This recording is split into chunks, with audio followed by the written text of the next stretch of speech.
Hello Golden State Warriors fans, we are here once again to bring you the latest news related to our team, and I would like to emphasize how committed we are to improving our performance to achieve great results. Before we dive into this intriguing news, I kindly request you to show your support by clicking the like button, and if you are not yet subscribed to our channel, I invite you all to join us on an exciting journey. Remember to turn on notifications so you don't miss anything. NBA legend suggests dream trade scenario for Warriors as last championship hope. After missing out on Paul George and Lauri Markkanen this offseason, the Golden State Warriors' next big trade target is far from obvious. The Warriors have kept their flexibility to remain active in the trade market and are now hoping that another all-star caliber player becomes available within the next 12 months.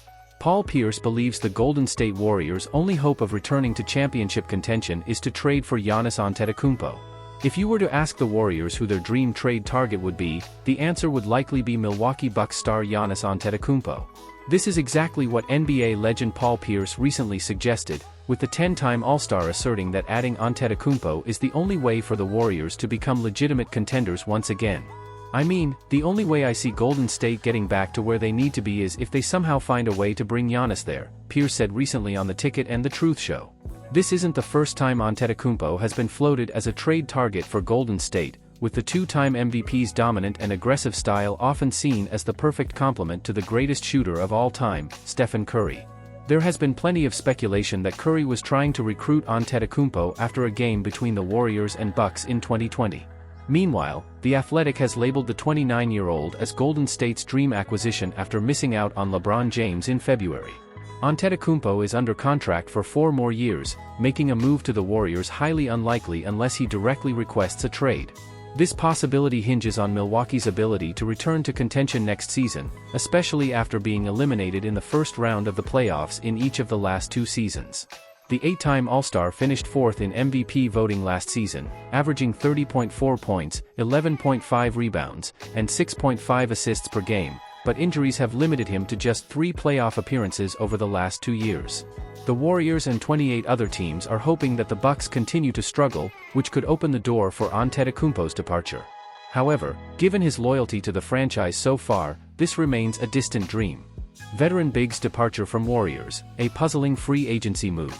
When analyzing player departures from the Golden State Warriors this offseason, the spotlight has rightfully been on Klay Thompson and, to a lesser extent, Chris Paul, given the franchise's decision to waive the 12-time All-Star's non-guaranteed contract.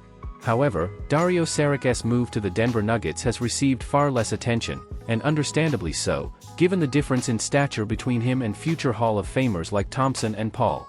Yet, this move deserves a closer look, especially considering that Saric has joined a direct rival in the Western Conference. The contract that lured Dario Saric away from the Golden State Warriors was puzzling and risky. There was considerable excitement among Warriors fans when the franchise signed Saric to a 1-year minimum contract last offseason, a move that was further bolstered by the addition of Chris Paul, with whom Saric had previously played in Phoenix. This excitement seemed well-founded during the first 30 games of the season. Through the Christmas Day game against his new team, the Nuggets, Saric ranked 5th in scoring, 2nd in rebounds, shot a healthy 38.8% from three-point range, and was 3rd in plus-minus, trailing only Paul and Brandon Podziemski. However, while things appeared to be working out, Saric's defense became an increasingly glaring issue that eventually caught Steve Kerr's attention. The idea of Saric as a skillful small-ball center was not sustainable, especially in light of the impact made by rookie big man Tracy Jackson-Davis. His minutes dwindled rapidly during the second half of the season, primarily coming in double-big lineups where he wasn't expected to anchor the defense.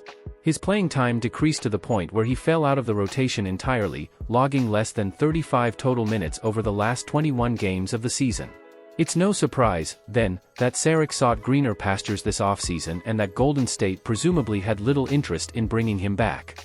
What's incredibly perplexing is that, despite an underwhelming season, Saric turned his minimum contract into a 2-year, $10.6 million deal with the Nuggets. Couldn't Denver have signed Saric for the minimum?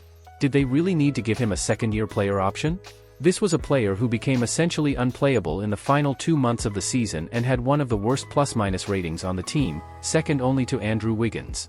The Warriors had a net rating of -1.1 with Saric on the court last season and a +4.2 rating when he was off it.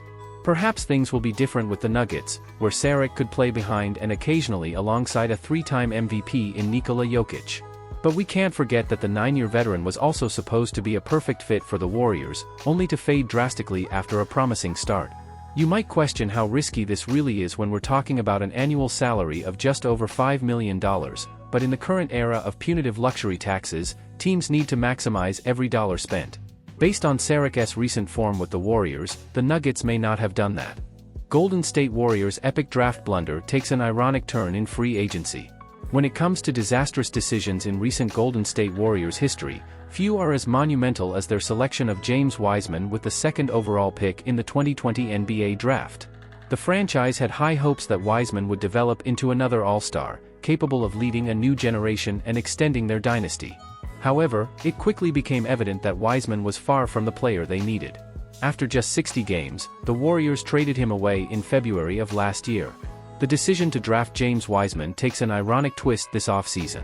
The choice to draft Wiseman has been widely criticized, including in the latest episode of the Hoop Collective, where ESPN's Tim Bontemps offered a blunt assessment. Bontemps stated, "They drafted James Wiseman, which was obviously a disaster. There was talk at the time about them considering Tyrese Halliburton with that pick. They certainly should have gone in almost any direction other than James Wiseman, who has been a failure of epic proportions." While Wiseman has posted career averages of 9.1 points and 5.6 rebounds, Tyrese Halliburton, on the other hand, has blossomed into a two-time All-Star, an All-NBA third-team selection, an Olympic gold medalist, and the starting point guard for the Indiana Pacers, who reached the Eastern Conference Finals last season. Though Halliburton was only selected 12th overall, there's no doubt that Golden State was intrigued by the 6 feet 5 inches guard, something they have acknowledged in hindsight. Adding to the irony of this draft blunder, the saga has taken an unexpected twist this offseason. The two players who were once considered by the Warriors are now teammates. After a brief stint with the Detroit Pistons, Wiseman signed a 2-year, $4.8 million contract, with a team option for the second year, with the Pacers as a free agent. If Halliburton can help Wiseman shake off the bust label and fulfill his potential, it will only deepen the regret for Golden State. Despite the setback, the Warriors did manage to salvage something from their 2020 draft misstep. They traded Wiseman for Gary Payton II, who remains a valuable part of the roster for the upcoming season. However, the missed opportunity to draft Halliburton and the subsequent reunion of Wiseman and Halliburton in Indiana serve as a bittersweet reminder of what might have been for Golden State. A looming issue for the Warriors that could derail their season.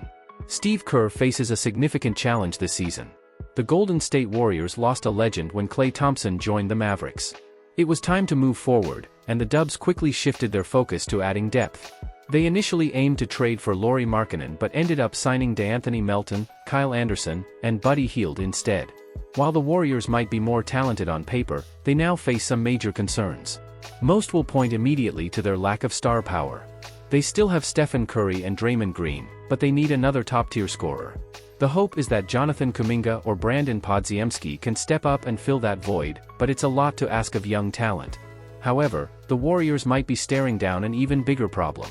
They've added 3 players expected to play significant minutes in a roster already deep with talent.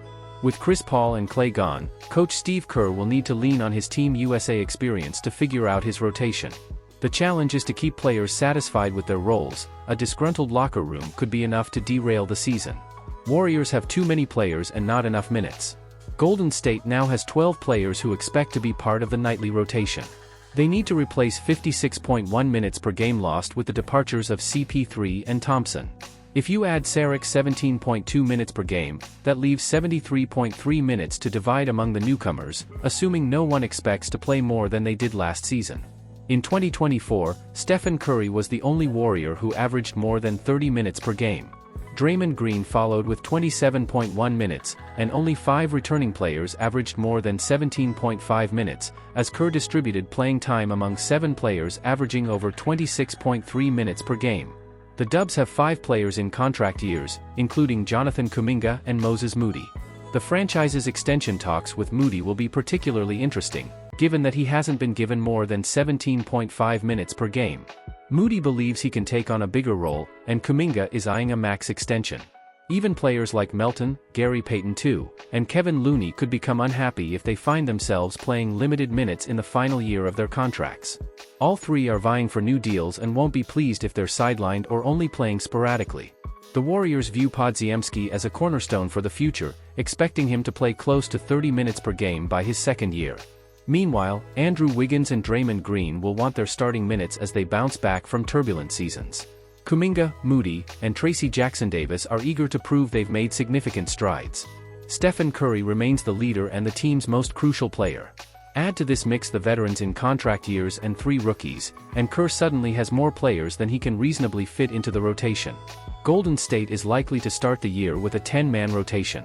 This means 2 players will be left on the outside looking in until an injury or other change occurs. The Dubs seem ripe for a consolidation trade but haven't been able to land a difference maker. This leaves them with an overcrowded roster and the potential for an unhappy locker room. The Golden State Warriors need to address this issue quickly. At 36, Curry only has a few more chances to secure a 5th championship. The Dubs can't afford to waste a season with a disjointed roster, but that seems to be the direction they're heading with just over a month left until training camp. Kerr must find a way to manage the situation and keep everyone content, but it's certainly something to keep an eye on as the season approaches.